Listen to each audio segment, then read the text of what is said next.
Hey, Fire fans, this is Nick with the Feed the Fire podcast, coming to you after the midweek game that the Chicago Fire played over in the Queen City in Charlotte. And another familiar storyline, a blown lead, points dropped. Pick what it is you want to talk about. We're going to go back, we're going to look at the goals, we're going to see what happened, we'll talk about a couple stats, but also let's look ahead. As Frank Klopas said, we've got a good opportunity to pick up 3 points coming back quickly at home. Short memory. Yeah, but that's going to be against fourth place in the East, Atlanta United, coming off a 4-0 victory over Colorado. That's going to be a tough team to pick up 3 points against, even at home. And then in the second half of the show, we're going to look at the Chicago Fire salaries. The MLS Players Association put out their salary guide for the players for this year. And we're going to compare that to another team who is known for building good rosters. And we'll see how different the Fire have constructed their roster from a salary perspective. But let's get into the Charlotte game. I didn't get a chance to go back and watch the full game. I had my kids' last Cub Scout meeting of the year. Very proud that the little ones advanced. They got their Tiger rank and their Bear rank, knocking out their achievements. So very happy for the kids. It was a lot of fun to see their whole pack come together and play. I just got to get them to start playing soccer instead of Gaga Ball. Has anyone heard of Gaga Ball? No relation to Gaga Slonina as far as I can tell, but it's what they all love to play. I got to Google it. Apparently it's a thing. Anyway, back to the Chicago Fire here, right? In Charlotte, they're up 1-0 on a Kacper Przybylko goal, technically, in the 29th minute. Man, even when Przybylko scores, he just looks terrible. Like, he gets the ball in the open field and was wearing concrete slippers, apparently, because he just gets the ball, gets stuck under his feet. He's super slow. 2 defenders almost catch up to him. And I don't know what he was thinking, like if the goalie was going to charge out, so he thought the goalie would be on the line, but the goalie came out and then stopped. So it was an interesting move by the Charlotte goalkeeper there. But Przybylko tries to chip him and puts it right into his shoulder. Fortunately for Przybylko, the ball falls immediately to his left foot and he one-touches it in. I guess we should be grateful that he one-touches it into the net and doesn't try to like dribble back around and lose the ball.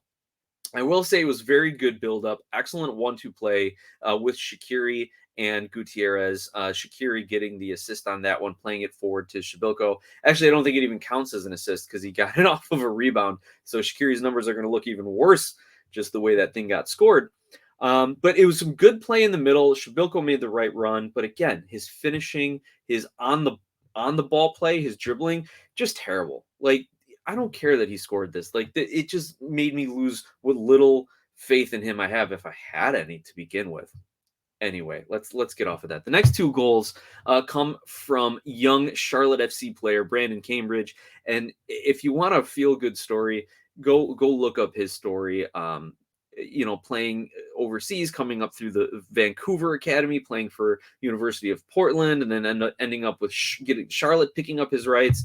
Comes off the bench. I think he's only appeared in maybe 4 matches so far this season and ends up with a brace. He introduces himself to the league, if you want to use the broadcaster phrase here, right? But I'll tell you, Fire fans, it's disappointing to see this. And this is not to take away from Brandon Cambridge. But, it's one thing when, Hani Mukhtar lights you up for 3, reigning MVP, one of the best players in the league, highly touted signing on a good Nashville team. But it's another thing when a 21-year-old in his first season scores twice on you after subbing in the 59th minute. So Cambridge equalizes this game in the 68th. And what's really funny, if you go back and listen to the highlights, I don't know who was broadcasting, who are the in-game announcers, but the one announcer says Chicago's in a really good defensive shape and then gets scored on 10 seconds later, if not sooner. It's hilarious. As he says that, Chicago's in great defensive shape. The ball gets played to Justin Meram just outside the 18, and you have typical Chicago Fire scrambling defense. They backpedal into their own 18-yard box, giving Meram the space. He receives the ball. Then you've got 6 Fire defenders marking 3 Charlotte players to the right of Chris Brady. 4 of them collapse on Justin Meram. The other 2 don't know who they're supposed to mark. Meram plays the ball over to Cambridge, And Cambridge does what any good young player does. When you get the ball in the box, he shoots. Good shot, curls it just enough, far post, goal. And you'd think that the Chicago Fire would learn from that, but no, they didn't, because when Cambridge gets the equalizer or the winner in the 81st minute, he's in the exact same position as he was when he scored the first goal. Like literally almost standing in the exact same spot, and no one is marking him again. Like, I get it. Like, you want to mark like star players, and maybe Cambridge wasn't in the scouting report. And if he's not, then what are the Fire doing in their scouting department? But still, the guy already scored once. You leave him open in the exact same spot, and he does it again in the 81st. Now, on his first goal, that equalizer in the 68th minute, again, the center backs don't shift. Gutierrez is late getting back. Now, do you blame that on him playing a little bit out of position, having to play a little more on the wing and cover some more defensive ground? That's what I've heard. I buy into it a little bit, but we've seen Gutierrez cover a lot of ground even when he's playing centrally. So I think the Fire just, they're not in the right positions. They're being played out of position. They're not in the right positions, and they're definitely not gelling on defense.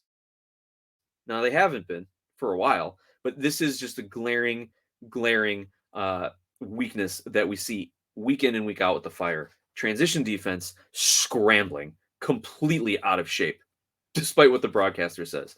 I do got to point out Justin Meram here in his 13th season, I think, in MLS. I can see why you have a lot of defensive attention paid to him. He's an excellent distributor of the ball, but you don't need 4 guys to mark Justin Meram. Spread it out, figure it out, Fire.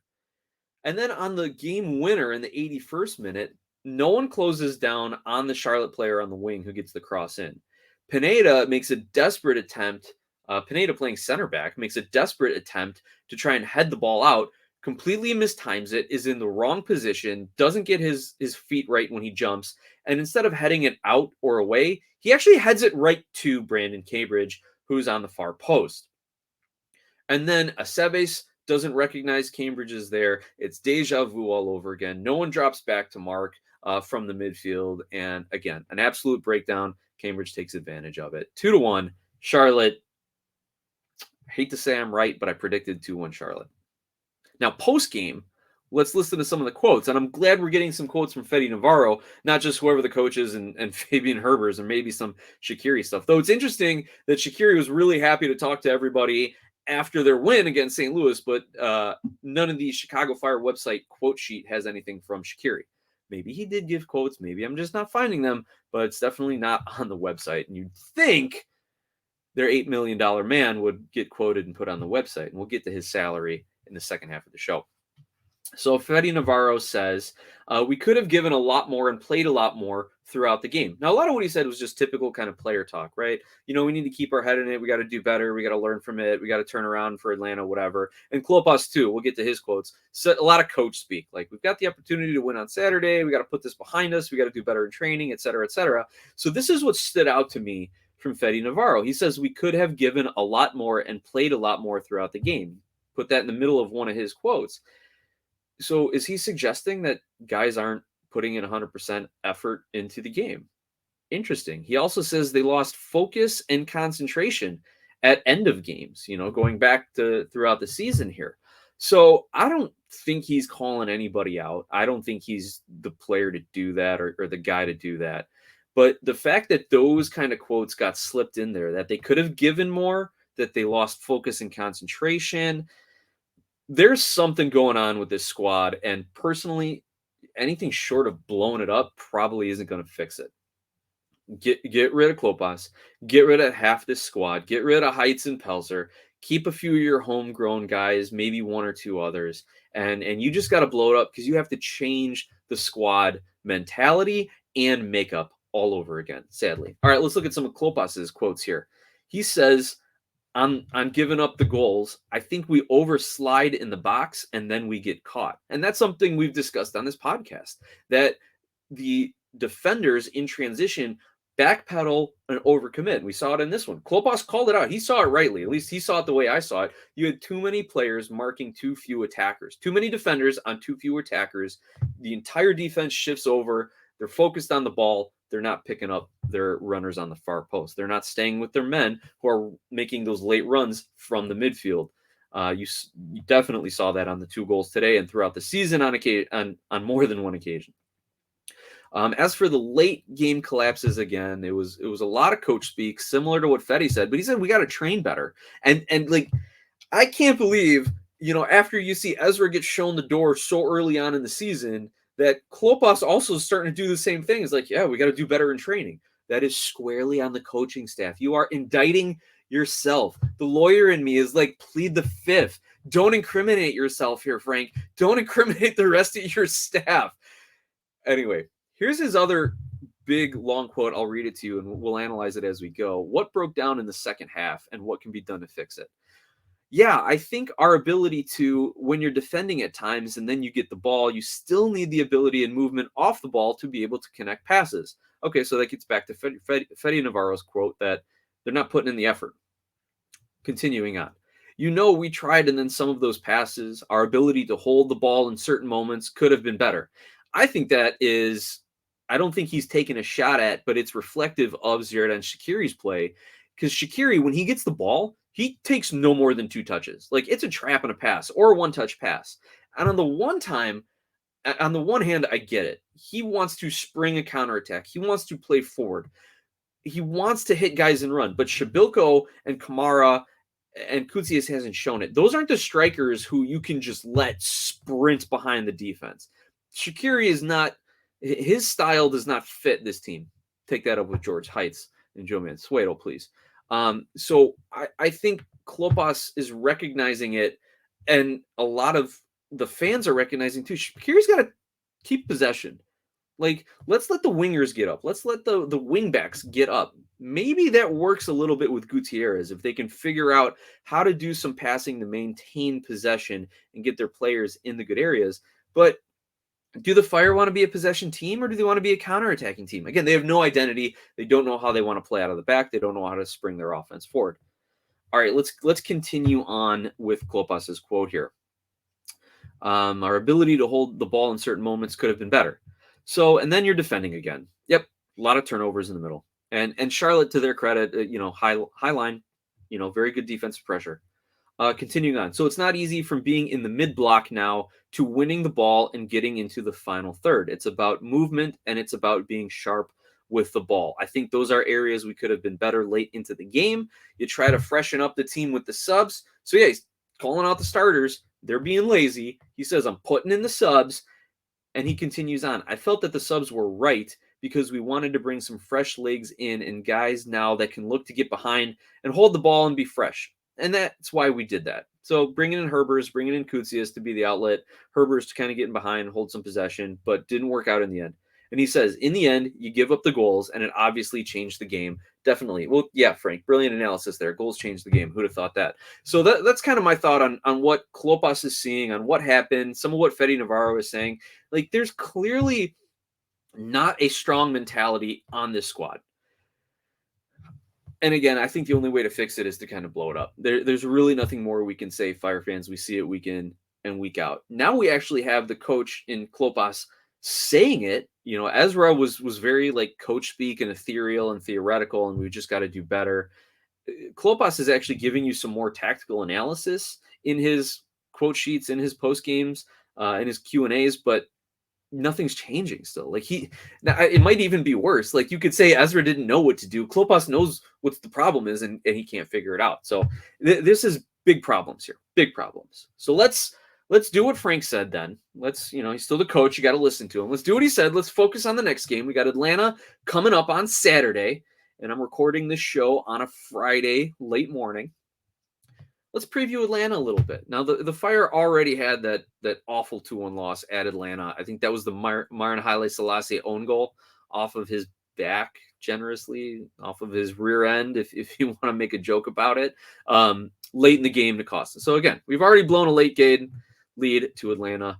Hopefully, and here's the thing, I don't think the Fire are going to blow a lead against Atlanta again because I think Atlanta's going to take the lead and keep it. But hey, they're back in Chicago, so maybe you get a little home field bump. Maybe you get a little home crowd bump. We'll see how many fans show up to this game. Should be a good weather, which always affects the Chicago home crowd. The problem is they're not even big favorites by the odds makers. Like even the bookkeepers are like, yeah, we're not going to put a lot of money on Chicago here.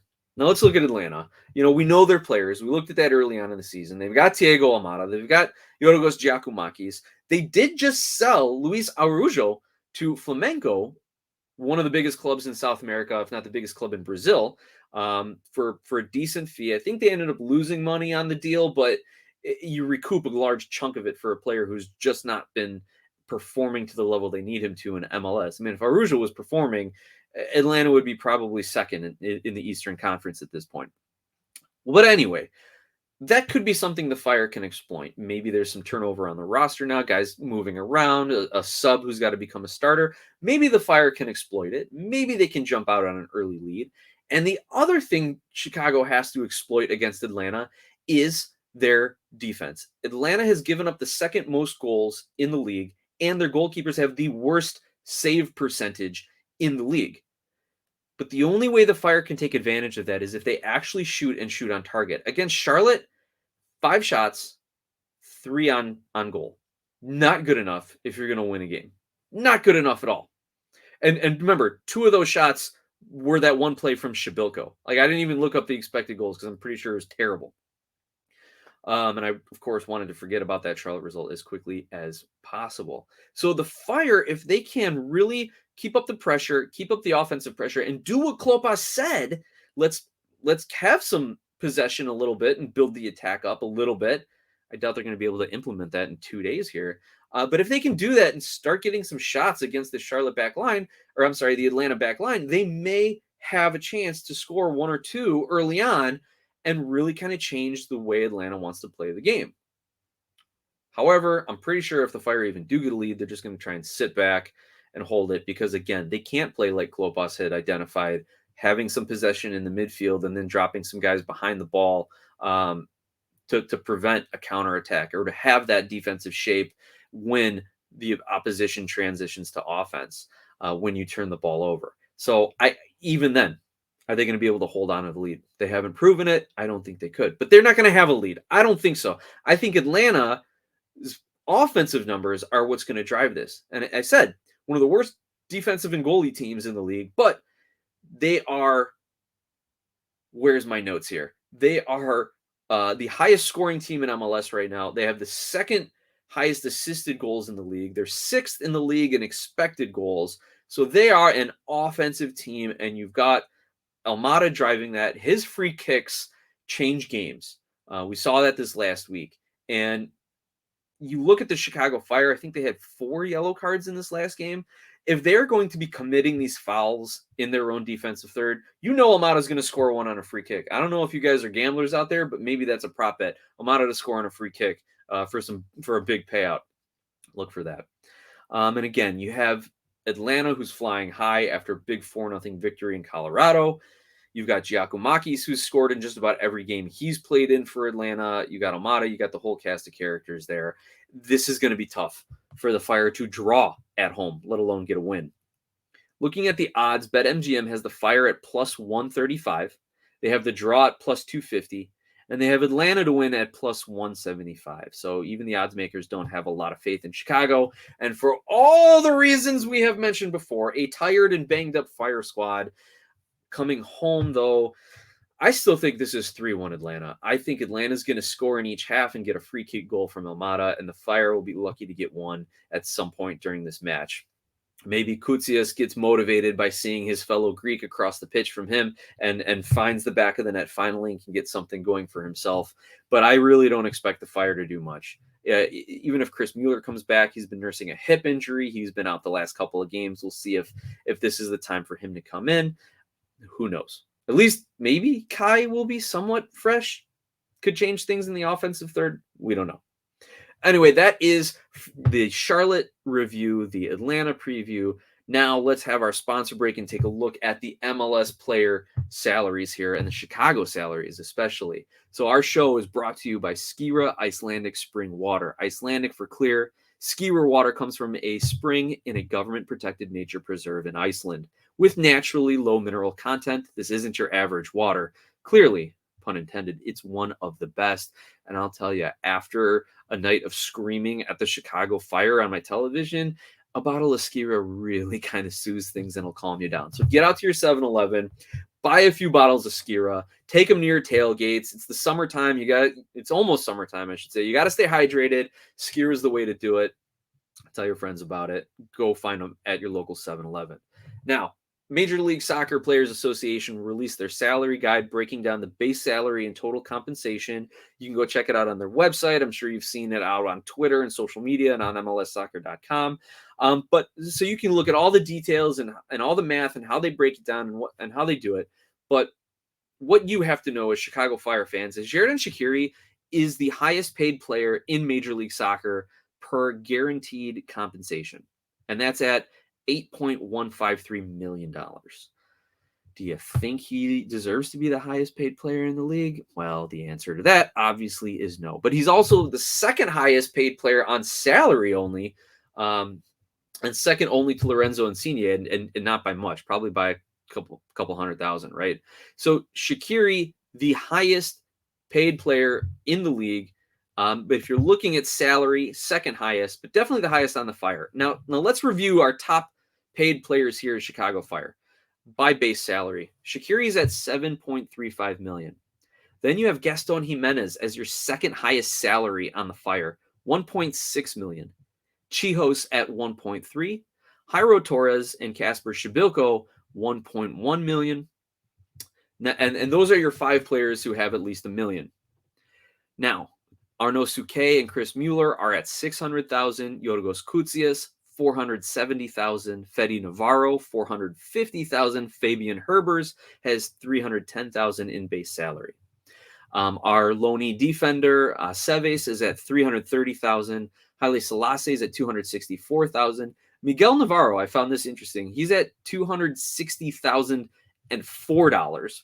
So I wonder if that's some just creative salary stuff to get around some MLS roster rules and guaranteed numbers. But $260,004 for Miguel Navarro. Mauricio Pineda's at 255,000. Kai Kamara is making 220,000. So that puts him at the 3, 6, 9, 10, 11, 12, 13, 14, 15th highest paid player on the team. Kai Kamara, 220,000. And then Brian Gutierrez is making $200,004 this season in base salary. Again, probably some creative bookkeeping there to comply with certain MLS roster rules. But those are your highest paid players. No one else is making more than $200,000. In fact, a decent number of Chicago Fire players are making league minimums as, 67,000 some dollars. Some of the homegrown guys who've been playing on CF2 or 80 some $1,000 with some like senior minimums there. So that is what the Chicago Fire have. What conclusions can we draw based on these salaries? Well, not good ones.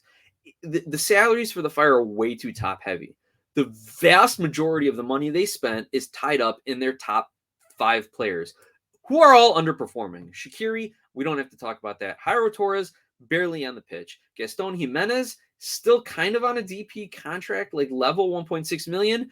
Not where you want to, not performing to that level. They're still bleeding goals late. And then you've got Kacper Przybylko, who's a striker who can't score goals. So they're definitely putting their money in all the wrong places, and it's all top heavy. Again, they're missing on their DPs, terrible DP signings.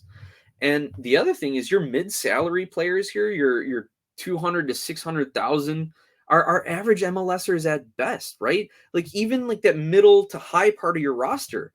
Chris Mueller, Arnaud Souquet, Fede Navarro. Fede Navarro, I bet you're probably getting some decent value, even though he's at 450,000. But like Herbers, Aceves, Haile Selassie, Miguel Navarro, Pineda, like those guys are average MLSers, average to good at best, but probably around average to just below average compared to the rest of the league right now, especially where the Fire are in the table. So again, your entire starting roster is way underperforming all their contracts. I will make that generalization, okay?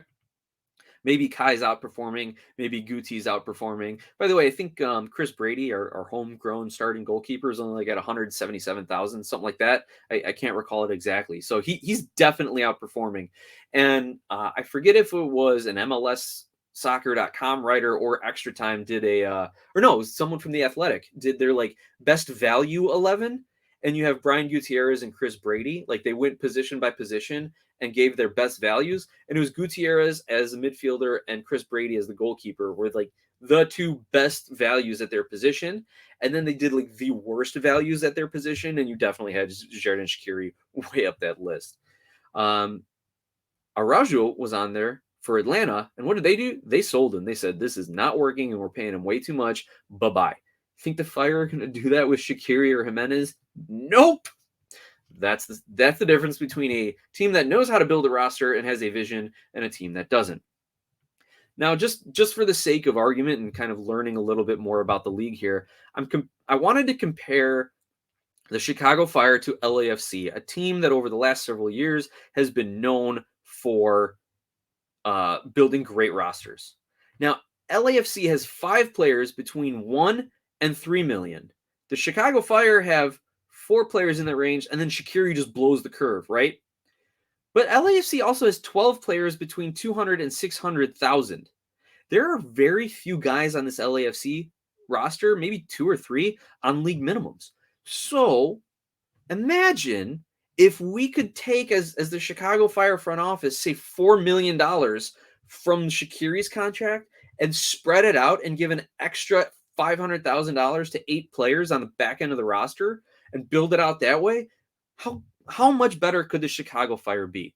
But Heights is trying to save his job. Pelzer's trying to save his job. And they drop a load of cash on one guy. And that is not how you build an MLS roster.